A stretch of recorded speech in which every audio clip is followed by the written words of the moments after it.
Hello everyone. इस video में हम क्लास 10th इकोनॉमिक्स का चैप्टर सेकंड रीड करेंगे जिसका नाम है भारतीय अर्थव्यवस्था के क्षेत्र। तो चलिए शुरू करते हैं। निम्न चित्रों को देखें। आप लोगों को विभिन्न आर्थिक गतिविधियों में कार्यरत पाएंगे। इनमें से कुछ गतिविधियां वस्तुओं का उत्पादन करती हैं, कुछ अन्य सेवाओं को सृजन करती हैं। ये गतिविधियां हमारे चारों ओर हर समय संपादित होती हैं, यहाँ तक कि हमारे बोलने में भी। हम इन गतिविधियों को कैसे समझ सकते हैं? इन्हें समझने का एक तरीका यह है कि कुछ महत्वपूर्ण मानदंडों के आधार पर इन्हें विभिन्न समूहों में वर्गीकृत कर दिया जाए। इन समूहों को क्षेत्रक भी कहते हैं। उद्देश्य और किसी महत्वपूर्ण मानदंड के आधार पर इन्हें अनेक तरीकों में वर्गीकृत किया जा सकता है। प्राकृतिक संसाधनों के प्रत्यक्ष उपयोग पर आधारित अनेक गतिविधियां हैं, जैसे कपास की खेती। यह एक मौसमी फल है। कपास के पौधे की वृद्धि के लिए हम मुख्यतः न कि पूर्णतः प्राकृतिक कारकों जैसे वर्षा, सूर्य का प्रकाश और जलवायु पर निर्भर है, अतः कपास एक प्राकृतिक उत्पाद है। इसी प्रकार डेयरी उत्पादन में हम पशुओं हम पशुओं की जैविक प्रक्रिया एवं चारा आदि की उपलब्धता पर निर्भर होते हैं, अतः इसका उत्पादक दूध भी एक प्राकृतिक उत्पाद है। इसी प्रकार खनिज और अयस्क भी प्राकृतिक उत्पाद हैं। जब हम प्राकृतिक संसाधनों का उपयोग करके किसी वस्तु का उत्पादन करते हैं तो इसे प्राथमिक क्षेत्र की गतिविधि कहा जाता है। प्राथमिक क्यों? क्योंकि यह उन सभी उत्पादों का आधार है जिन्हें हम क्रमशः निर्मित करते हैं। क्योंकि हम अधिकांश प्राकृतिक उत्पाद कृषि, डेयरी, मत्स्य और वनों से प्राप्त करते हैं, इसलिए इस क्षेत्र को कृषि एवं सहायक क्षेत्र भी कहा जाता है। द्वितीय क्षेत्र की गतिविधियों के अंतर्गत प्राकृतिक उत्पादों का विनिर्माण प्रणाली के जरिए अन्य रूपों में परिवर्तित किया जाता है। यह प्राथमिक क्षेत्र के बाद अगला कदम है। यहाँ वस्तुएं सीधे प्राकृतिक से उत्पादित नहीं होती बल्कि निर्मित की जाती हैं, इसलिए विनिर्माण की प्रक्रिया अपरिहार्य है। यह प्रक्रिया किसी कारखाना, किसी कार्यशाला या घर में हो सकती है, जैसे कपास के पौधे से प्राप्त रेशे का उपयोग हम सूत कातते और कपड़ा बुनते हैं। गन्ने को कच्चे माल के रूप में उपयोग कर हम चीनी और गुड़ तैयार करते हैं। हम मिट्टी से ईंट बनाते हैं और ईंटों को घर और भवनों का निर्माण करते हैं। चूंकि यह क्षेत्र क्रमशः संवर्धित विभिन्न प्रकारों के उद्योग से जुड़ा है, इसलिए इसे औद्योगिक क्षेत्र भी कहा जाता है। प्राथमिक और द्वितीयक क्षेत्र के अतिरिक्त आर्थिक गतिविधियों की तीसरी कोटि भी है, जो तृतीय क्षेत्र के अंतर्गत आती है और उपयुक्त दो क्षेत्रकों के विभिन्न है। ये गतिविधियां प्राथमिक और द्वितीय क्षेत्र के विकास में मदद करती है।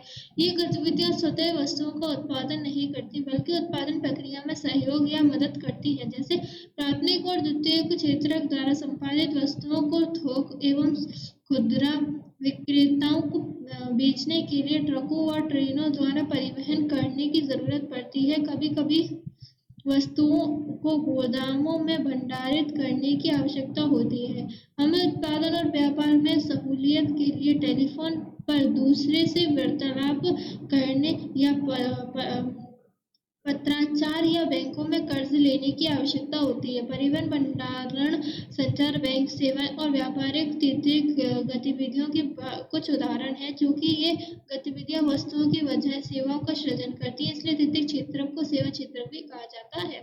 सेवा क्षेत्र में कुछ ऐसी अपर्यायी सेवाएं भी हैं जो प्रत्यक्ष रूप से वस्तुओं के उत्पादन में सहायता नहीं करती, जैसे हमें शिक्षकों, डॉक्टरों, धोबी, नाई, मोची एवं वकील जैसे व्यक्तिगत सेवाएं उपलब्ध कराने वाले और प्रशासनिक एवं लेखांकन कार्य करने वाले लोगों की आवश्यकता होती है। वर्तमान समय में सूचना प्रौद्योगिकी पर आधारित कुछ नवीन सेवाएं जैसे internet cafe, ATM booth, call centre, software company इत्यादि भी महत्वपूर्ण हो गई हैं।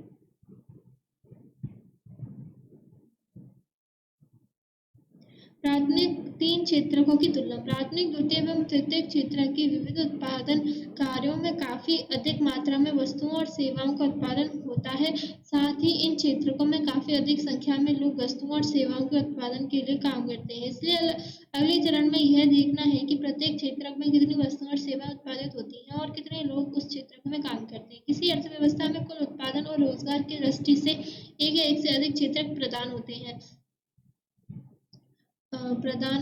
हैं, जबकि अन्य क्षेत्र अपेक्षाकृत छोटे आकार के होते हैं। प्रत्येक क्षेत्र की विविध वस्तुओं और सेवाओं की हम गणना कैसे करते हैं और कुल उत्पादकों कैसे जानते हैं। आप सोचते होंगे कि हजारों की संख्या में उत्पादित वस्तुओं और सेवाओं की गणना करना असंभव कार्य है। यह न केवल बृहद कार्य है, बल्कि आप आश्चर्यचकित भी होंगे कि हम कारों और कंप्यूटर, कीलों और फर्नीचरों की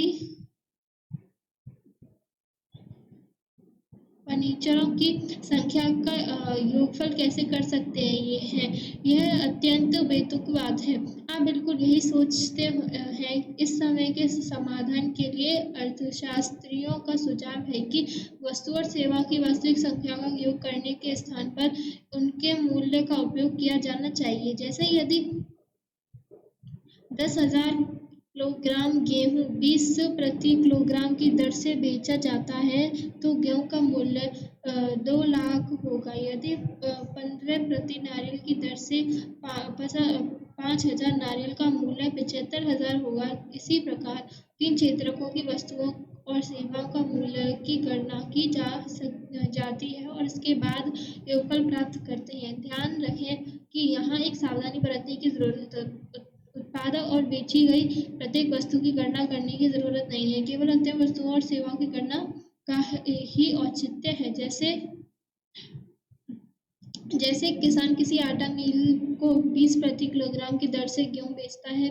मिल में गेहूं की पिसाई होती है और बिस्कुट कंपनी को आटा 25 प्रति किलोग्राम की दर से बेचा जाता है। बिस्कुट कंपनी आटा के साथ चीनी और एवं तेल जैसी चीजों का उपयोग करती है और बिस्कुट के 4 पैकेट बनाती है। वह बाजार में उपभोक्ताओं को 80 में बिस्कुट बेचती है। अतः बिस्कुट ही अंतिम उत्पाद है, अर्थात वह वस्तु जो उपभोक्ताओं तक पहुंचती है। केवल अंतिम वस्तु और सेवा की ही गणना क्यों की जाती है। दिए गए उदाहरण में अंतिम वस्तु के विपरीत गेहूं और आटा जैसे वस्तुएं मध्यवर्ती वस्तुएं हैं। मध्यवर्ती वस्तुएं अंतिम वस्तुओं और सेवाओं के निर्माण में इस्तेमाल की जाती हैं। अंतिम वस्तु के मूल्य में मध्यवर्ती वस्तुओं का मूल्य पहले से ही शामिल होता है। बिस्कुट के मूल्य 80 में पहले से ही आटा का मूल्य 25 शामिल है। इसी प्रकार अन्य सभी मध्यवर्ती वस्तुओं का मूल्य भी शामिल होगा। अतः गेहूं और आटे के मूल्य की अलग अलग करना उचित नहीं है, क्योंकि तब हम एक ऐसी ही वस्तु के मूल्य की गणना कई बार करते हैं, पहले गेहूं के रूप में, फिर आटे के रूप में और अंत वस्तु बिस्किट के रूप में मूल्य की कई बार गणना करते हैं। किसी विशेष वर्ष में प्रत्येक क्षेत्रक द्वारा उत्पादित अंतिम वस्तु और सेवाओं का मूल्य उस वर्ष में क्षेत्रक के कुल उत्पादन की जानकारी प्रदान करता है। तीनों क्षेत्रकों के उत्पादन के योगफल को देश का सकल घरेलू उत्पाद कहते हैं। यह किसी देश के भीतर किसी विशेष वर्ष में उत्पादित सभी अंतिम वस्तु और सेवाओं का मूल्य है। अर्थव्यवस्था की विशालता प्रदर्शित करता है। भारत में संघ मापन जैसे कठिन कार्य केंद्र सरकार एवं मंत्रालय द्वारा किया जाता है। यह मंत्रालय राज्यों एवं केंद्र शासित क्षेत्रों के विभिन्न सरकारी विभागों की सहायता से वस्तुओं और सेवाओं की कुल संख्या और उनके मूल्य से संबंधित सूचना एकत्र करता है और तब जीपीडी का अनुमान करता है। क्षेत्रों के ऐतिहासिक परिवर्तन। सामान्यतः अधिकांश विकसित देशों के इतिहास में यह देखा गया है कि विकास की प्रारंभिक अवस्थाएं में प्राथमिक क्षेत्र की आर्थिक सक्रियता का सबसे महत्वपूर्ण क्षेत्रक रहा है। जैसे जैसे कृषि प्रणाली परिवर्तित होती गई और कृषि क्षेत्र समृद्ध होता गया, वैसे वैसे पहले की तुलना में अपेक्षाकृत अधिक उत्पादन होने लगे। अब अनेक लोग दूसरे कार्य करने लगे। शिल्पियों और व्यापारियों की संख्या में वृद्धि होने लगी। क्रय विक्रय की गतिविधियां कई गुना बढ़ गई। इसके अतिरिक्त अनेक लोग परिवहन, प्रशासन सैनिक कार्य इत्यादि से जुड़े थे। फिर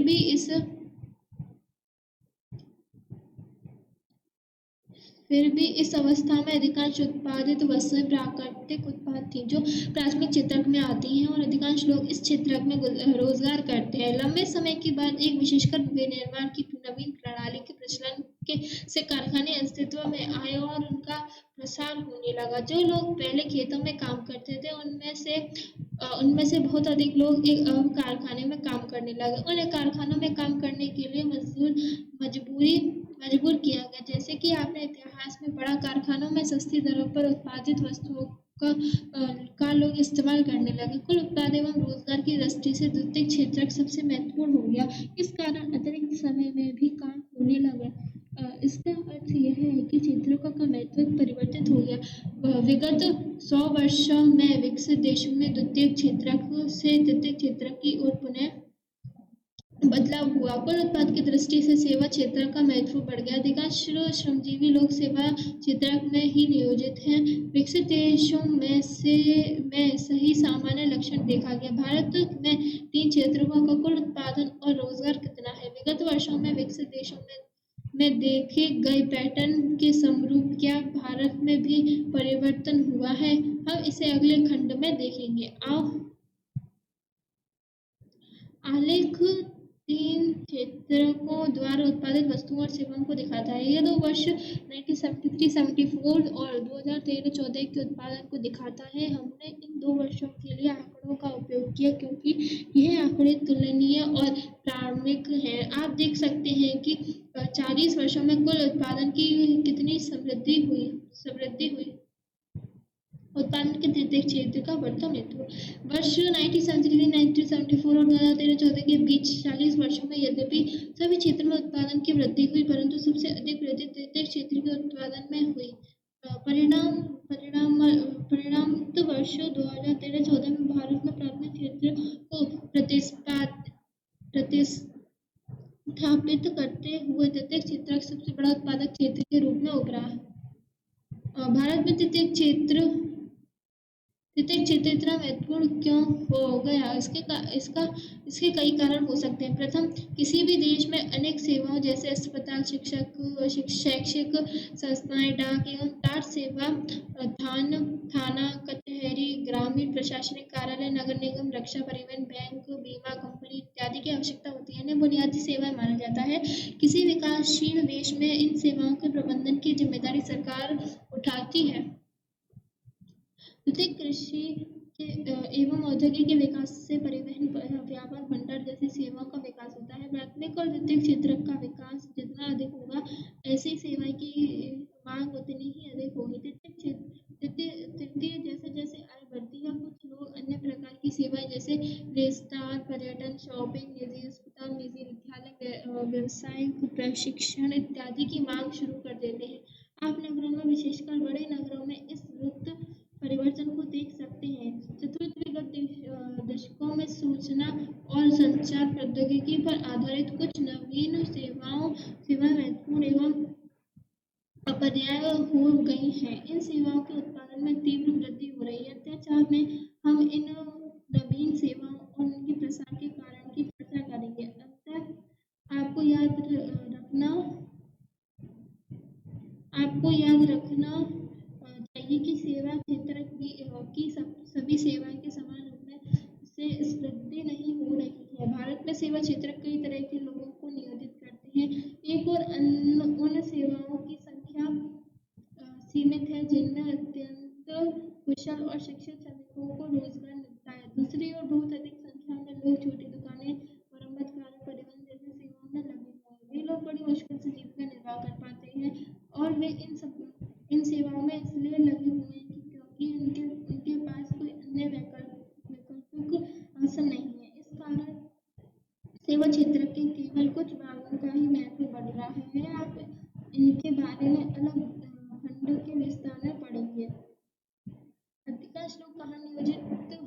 आलेख 2 में 3 क्षेत्रों की प्रतिशत हिस्सेदारी प्रस्तुत करता है। अब आप 40 वर्षों में क्षेत्र के बदलते महत्व को प्रत्यक्ष देख सकते हैं। भारत में संदर्भ में एक उल्लेखनीय तथ्य कि यद्यपि संगठन में 3 क्षेत्रकों की हिस्सेदारी में परिवर्तन हुआ, फिर भी रोजगार में ऐसा ही परिवर्तन नहीं हुआ। आरेख 3 वर्ष 1977, 1978 एवं 2017-18 और 2003 में तीनों क्षेत्रकों में रोजगार की हिस्सेदारी को दिखाता है। आज भी प्राथमिक क्षेत्र में सबसे बड़ा नियोक्ता है। प्राथमिक क्षेत्र से रोजगार का ऐसा ही क्षेत्र स्थानांतरण क्यों नहीं हुआ? इसका कारण यह है कि द्वितीय क्षेत्र में रोजगार के पर्याप्त अवसरों का सृजन नहीं हुआ है। यद्यपि इस अवधि में वस्तुओं के औद्योगिक उत्पादन में 3 गुना से ज्यादा वृद्धि हुई, परंतु औद्योगिक रोजगार में लगभग 3 गुना ही वृद्धि हुई। तृतीय क्षेत्र पर भी यही बात लागू होती है। सेवा क्षेत्र में उत्पादन में 14 गुना वृद्धि हुई, परंतु रोजगार में 5 गुना से भी कम वृद्धि हुई। परिणामगत देश में आधे से अधिक श्रमिक प्राथमिक क्षेत्र मुख्यतः कृषि क्षेत्र में काम कर रहे हैं, जिसका सहयोग में योगदान लगभग एक छठा भाग है। इसकी तुलना में द्वितीय और तृतीय क्षेत्र का सहयोग में बाकी हिस्सा है, परंतु ये क्षेत्र कम लोगों को रोजगार प्रदान करते हैं। क्या इसका अर्थ यह है कि कृषि क्षेत्र में लगे श्रमिक अपनी क्षमता से कम उत्पादन कर रहे हैं? क्या इसका अर्थ यह है कि कृषि में आवश्यकता से अधिक लोग लगे हुए हैं? अतएव यदि आप कुछ लोगों को कृषि क्षेत्र से हटा देते हैं तो तभी उत्पादन प्रभावित नहीं होगा। दूसरे शब्दों में कृषि क्षेत्र के श्रमिकों की अल्प बेरोजगारी है। एक छोटा किसान लक्ष्मी का उदाहरण लेते हैं, जिसके पास 2 हेक्टेयर संचित भूमि है, जो सिंचाई के लिए केवल वर्षा पर निर्भर है और ज्वार एवं अरहर जैसी फसलें उपजाती है। उसके परिवार के सभी 5 सदस्य उस भूमि पर वर्षा भर काम करते हैं, क्योंकि उन्हें कहीं और रोजगार उपलब्ध नहीं है। आप देखेंगे कि प्रत्येक व्यक्ति काम कर रहा है, कोई बेकार नहीं है, परंतु वास्तव में उनका श्रम पर्याप्त विभाजित है। प्रत्येक व्यक्ति कुछ काम कर रहा है, परंतु किसी को भी पूर्ण रोजगार प्राप्त नहीं है। यह अल्प बेरोजगारी की स्थिति है, जहां लोग प्रत्यक्ष रूप से काम कर रहे हैं, लेकिन सभी अपनी क्षमता से काम करते हैं। इसी प्रकार की अल्प बेरोजगारी को छुपी हुई कहते हैं, क्योंकि यह उन लोगों की बेरोजगारी है जिनके पास कोई रोजगार नहीं है, बेकार बैठे हुए। ये अलग है, इसलिए इसे प्रच्छन्न बेरोजगारी भी कहा जाता है। अब मान लेते हैं कि एक भूस्वामी सुखराम आता है और अपनी जमीन पर काम करने के लिए लक्ष्मी के परिवार के 1 या 2 सदस्यों को भाड़े पर ले लेता है। अब लक्ष्मी के परिवार को मजदूरी के द्वारा कुछ अतिरिक्त आय होती है। चूंकि आपको छोटे से भूखंड पर काम करने के लिए 5 लोगों की जरूरत नहीं है, अतः 2 लोगों के चले जाने पर कृषि उत्पादन प्रभावित नहीं होता। दिए गए उदाहरण में 2 सदस्यों के कारखाने में भी काम करने के लिए जा सकते हैं। एक बार फिर परिवार में कमाई के लिए वृद्धि हुई और वे लोग अपनी भूमि से पहले जैसे उत्पादन करते थे रहेंगे। भारत में लक्ष्मी की तरह लाखों किसान हैं। इसका अर्थ यह है कि हम कुछ लोगों को कृषि क्षेत्र से हटाकर उन्हें कहीं और समुचित रोजगार उपलब्ध करा दें तो भी कृषि उत्पादन पर बुरा प्रभाव नहीं पड़ेगा। कुछ अन्य रोजगार करने से लोगों की आय में से परिवार के कुल आय में वृद्धि होगी।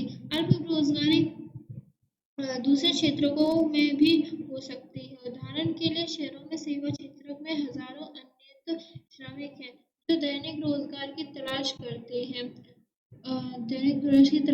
वे प्लम्बर, पेंटर, मरम्मतकार जैसे रोजगार करते हैं और अन्य लोग सुविधाजनक विषम काम करते हैं। उनमें से कई रोजाना काम नहीं कर पाते। इसी प्रकार हम सेवा क्षेत्र के कुछ लोगों को सड़क पर ठेला खींचते अथवा कुछ चीजें बेचते हुए देखते हैं, जहां वे पूरे दिन बिता देते हैं, परंतु बहुत कम काम पाते हैं। वे यह काम इसलिए कर रहे हैं क्योंकि उनके पास कोई बेहतर अवसर नहीं है।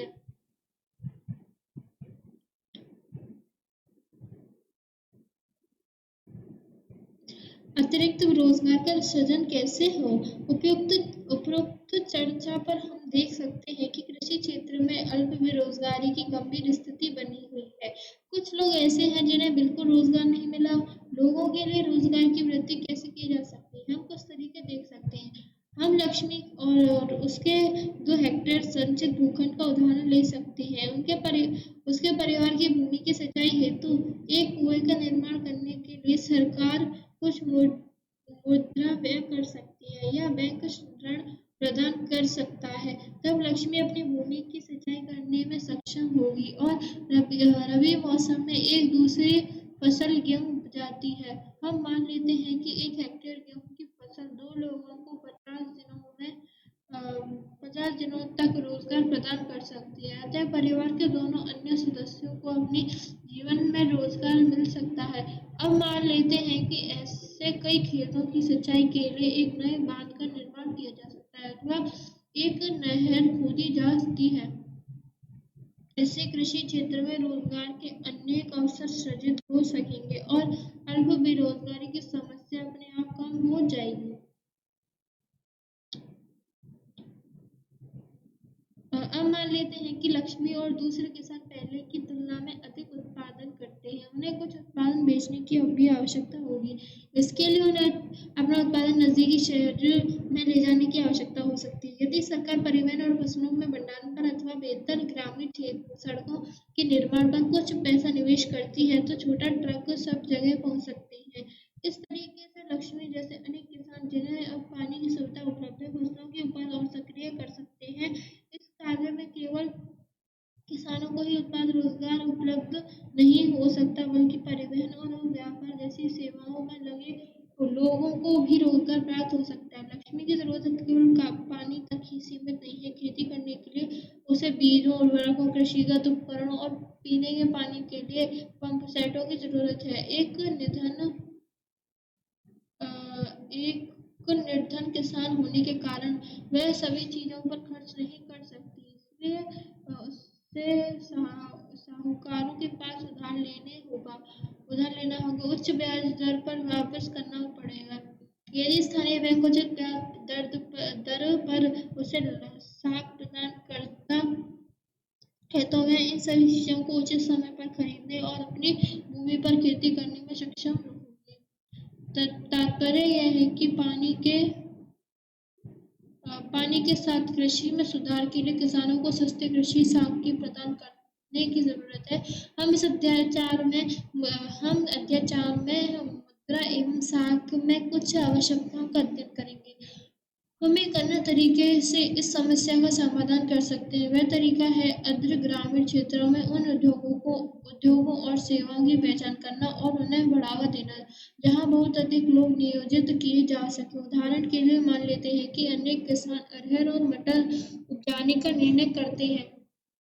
उनकी वसूली और प्रसंस्करण के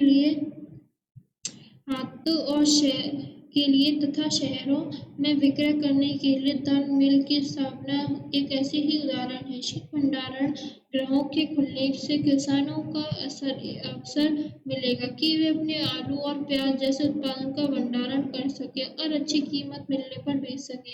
वन क्षेत्रों के निकटवर्ती गांव में हम शहद संग्रह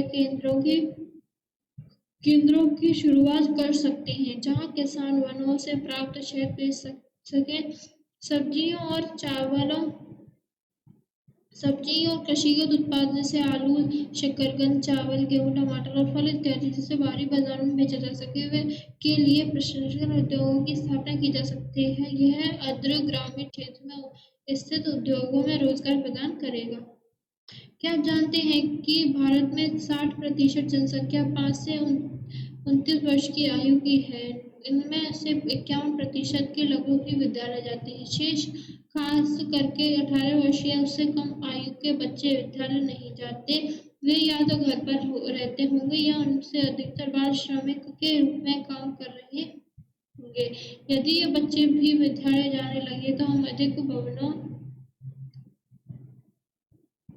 अध्यापकों और अन्य कर्मचारियों की आवश्यकता होगी। योजना आयोग वर्तमान में नीति आयोग द्वारा किए गए एक अध्ययन के अनुसार अकेले शिक्षा क्षेत्र में लगभग 20 लाख रोजगार का सृजन किया जा सकता है। इसी प्रकार यदि हम स्वास्थ्य की स्थिति में सुधार करना है तो हमें ग्रामीण क्षेत्रों में काम करने और अधिक डॉक्टरों, नर्सों और स्वास्थ्य कर्मचारियों की आवश्यकता पड़ेगी। ये कुछ ऐसे तरीके हैं जिनसे रोजगार का सृजन होगा और हम विकास के महत्वपूर्ण पहलुओं पर विचार कर पाने की में भी सक्षम होंगे, जिन पर हम अध्ययन में चर्चा कर चुके हैं। प्रत्येक राज्य या प्रदेश में वहाँ के निवासियों की आय और उनके रोजगार में वृद्धि करने की संभावना होती है। पर्यटन अथवा क्षेत्रीय शिल्प उद्योग अथवा सूचना प्रौद्योगिकी जैसे नवीन सेवाओं के माध्यम से हो सकता है। इनमें से कुछ के लिए समुचित योजना एवं सरकारी सहायता की आवश्यकता होगी। उदाहरण के लिए योजना आयोग के अध्ययन के अनुसार यदि पर्यटन क्षेत्र में सुधार होता है तो हम प्रतिवर्ष 35 लाख से अधिक लोगों को अतिरिक्त रोजगार प्रदान कर सकते हैं। हम जानते हैं कि चर्चा किए गए कुछ सुझावों के अमल में लंबा समय लगेगा, अतः छोटी अवधि के लिए हमें कुछ उपायों की जरूरत है। इसे ध्यान से में रखते हुए केंद्र सरकार ने अभी भारत में लगभग 625 जिलों में काम का अधिकार लागू करने के लिए एक कानून बनाया है, जिसे महात्मा गांधी राष्ट्रीय ग्रामीण रोजगार गारंटी अधिनियम 2005 कहते हैं। मांगना 2005 के अंतर्गत उन सभी लोगों जो काम करने में सक्षम है और जिन्हें काम की जरूरत है को सरकार द्वारा ग्रामीण क्षेत्र में वर्ष में 100 दिन के रोजगार की गारंटी दी गई। यदि सरकार रोजगार उपलब्ध कराने में सफल रहती है तो लोगों को बेरोजगारी भत्ता देगी। अधिनियम के अंतर्गत उस तरह के कामों को वरीयता दी जाएगी जिनसे भविष्य में भूमि के उत्पादन बढ़ाने में मदद मिलेगी।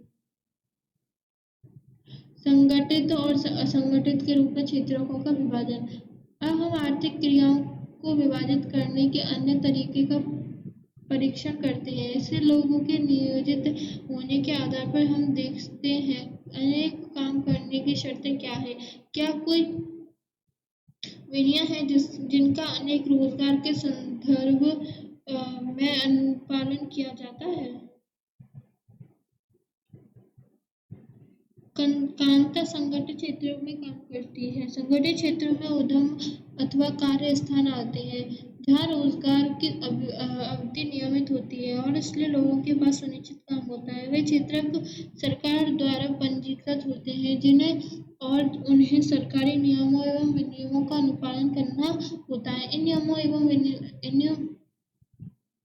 विनियमों का अनेक विविध विधियों जैसे कारखाने अधिनियम, न्यूनतम मजदूरी अधिनियम, सेवानिवृत्ति अधिनियम, दुकान एवं प्रतिष्ठान अधिनियम इत्यादि में उल्लेख किया गया है। इसे संगठित क्षेत्र कहते हैं क्योंकि इसकी कुछ औपचारिक प्रक्रिया एवं कार्यविधि है। कुछ लोग किसी के क्षेत्र द्वारा नियोजित नहीं होते बल्कि वे स्वतः काम कर सकते हैं, परंतु वे भी अपने को सरकार के समक्ष पंजीकृत करते हैं और नियमों एवं विनियमों का अनुपालन करते हैं। संगठित क्षेत्रों के कर्मचारियों को रोजगार सुरक्षा के लाभ मिलते हैं। उनसे एक निश्चित समय तक ही काम करवाने की आशा की जाती है। यदि वे अधिक काम करते हैं तो नियोक्ता द्वारा उन्हें अतिरिक्त वेतन दिया जाता है। वे नियोक्ता से कई दूसरे लाभ भी प्राप्त करते हैं। ये लाभ क्या है?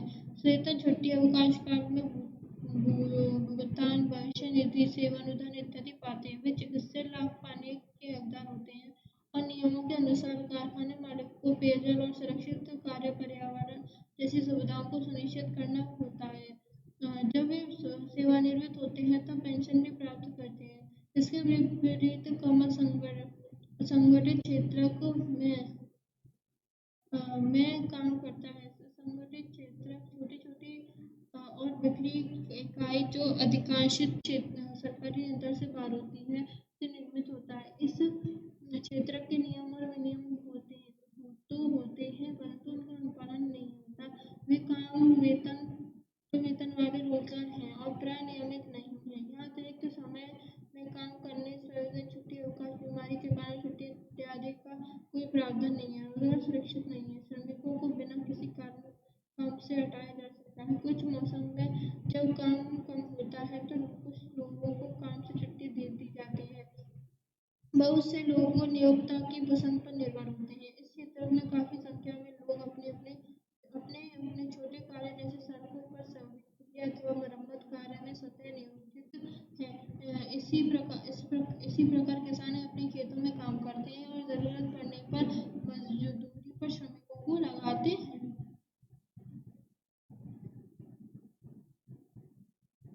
अ, असंगठित क्षेत्र के श्रमिकों का संरक्षण कैसे? असंगठित क्षेत्र अत्यधिक मांग पर ही रोजगार प्रस्तावित करता है, लेकिन असंगठित क्षेत्रों में रोजगार के अवसरों में अत्यंत धीमी गति से वृद्धि हो रही है। यह भी आमतौर पर पाया जाता है कि संगठित क्षेत्र असंगठित क्षेत्र के रूप में काम करते हैं। वे ऐसी रणनीति कर वचन एवं श्रमिक को संरक्षण प्रदान करने वाली विधियों के अनुपालन से बचने के लिए अपनाते हैं। परिणामत बहुत से श्रमिक असंगठित क्षेत्रों में काम करने के लिए विवश हुए हैं, जहां बहुत कम वेतन मिलता है एवं प्राय शोषण किया जाता है और इन्हें उचित मजदूरी नहीं दी जाती।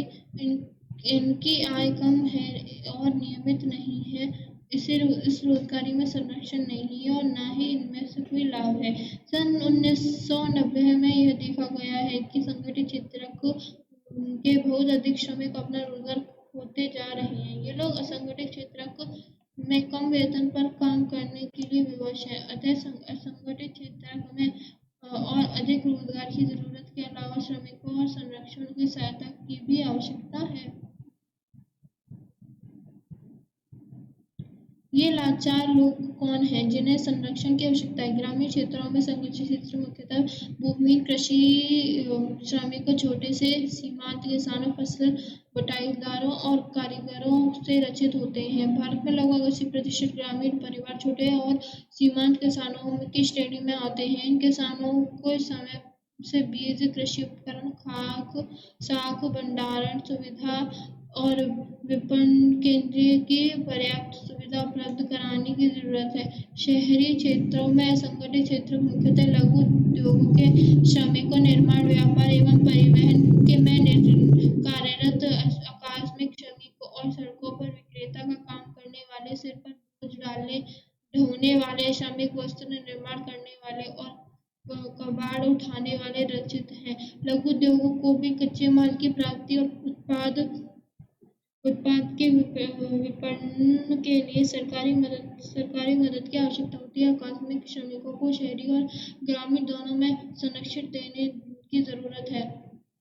हम यह भी पाते हैं कि बहुसंख्यक श्रमिक अनुसूचित जाति, जनजाति और पिछड़ी जनजाति हैं जो असंगठित क्षेत्र में रोजगार करते हैं। यह श्रमिक अनियमित और कम मजदूरी पर काम करने के अलावा सामाजिक भेदभाव के भी शिकार है। अतः आर्थिक एवं सामाजिक विकास के लिए संगठित क्षेत्र के श्रमिकों को संरक्षण एवं सहायता अनिवार्य है।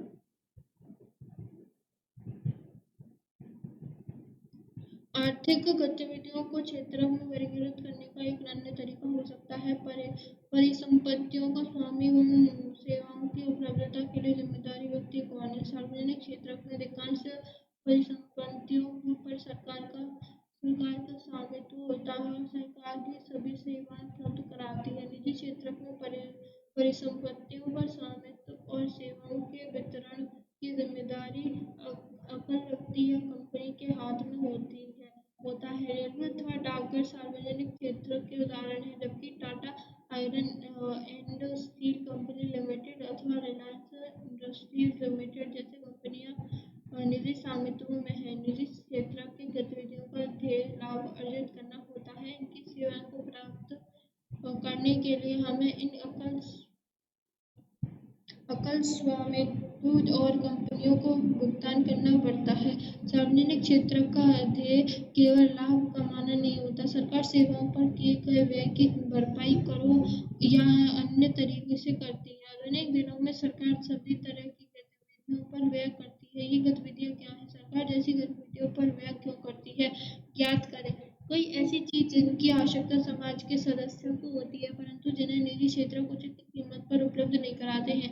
क्योंकि इनमें से कुछ चीजों पर बहुत अधिक पैसे खर्च करने पड़ते हैं जो निजी क्षेत्रों की क्षमता से बाहर होती है।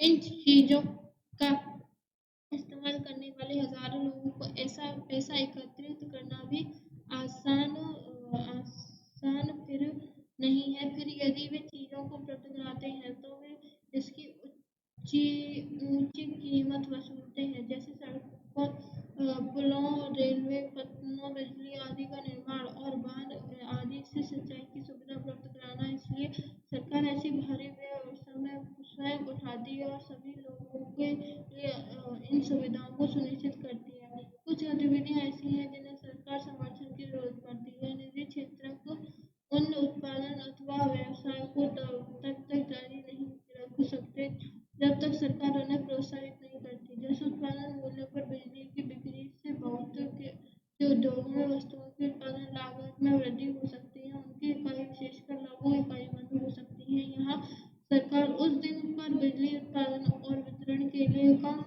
कदम उठाती है जिस पर ही उद्योग बिजली खरीद सकते हैं। सरकार लागत का कुछ अंश वहन करती है। इसी प्रकार भारत सरकार किसानों से उचित मूल्य पर गेहूं और चावल खरीदती है, इनसे अपने गोदामों में भंडारित करती है और राशन दुकानों के माध्यम से उपभोक्ताओं को कम मूल्य पर बेचती है। अपने कक्षाओं में खाद्य सुरक्षा अध्ययन में इसके बारे में पढ़ा। सरकार लागत का कुछ भाग वहन करती है। इस प्रकार सरकार किसानों और उपभोक्ता दोनों को सहायता पहुंचाती है। अधिकतर आर्थिक गतिविधियां ऐसी हैं जिनकी प्राथमिक जिम्मेदारी सरकार पर है। इन पर व्यय करना सरकार की अनिवार्यता है, जैसे सभी के लिए स्वास्थ्य और शिक्षा सुविधाएं उपलब्ध कराना।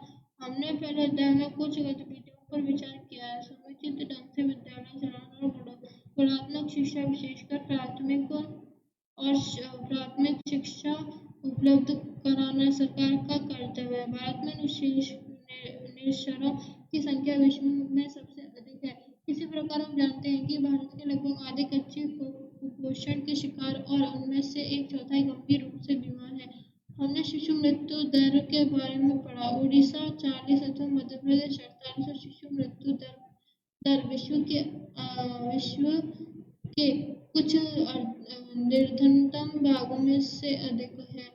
सरकार को भी मानव विकास के पक्षों जैसे सुरक्षित पेयजल की उपलब्धता, निर्धनों के लिए आवश्यक सुविधाएं और भोजन एवं पोषण पर ध्यान देने की जरूरत है। सरकार का यह भी कर्तव्य है कि वह बजट बढ़ाने, अत्यंत